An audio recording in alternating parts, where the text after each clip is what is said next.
Утро разговаравме и за дополнителен пакет на рестриктивни мерки, кои што после еволуацијата на ситуацијата во следните денови и викендот, доколку има потреба, до владата ќе биде предложен овој пакет на мерки во понеделник.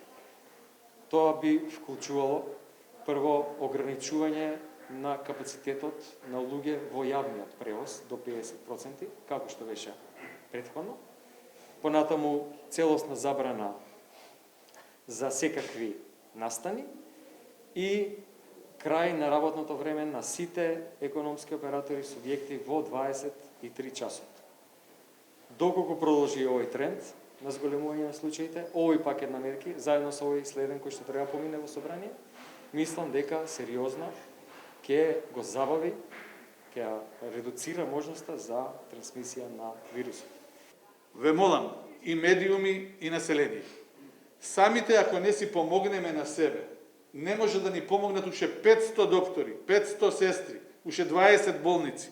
Сето тоа ќе се исполни брзо, а ние, како што знаете, работиме од март месец па навака. Значи, бараме помош од сите.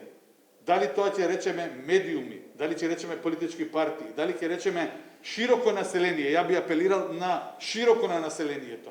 Да ги почитуваме мерките заради фактот дека тоа го правиме заради нас, нашите најблиски, нашите фамилии.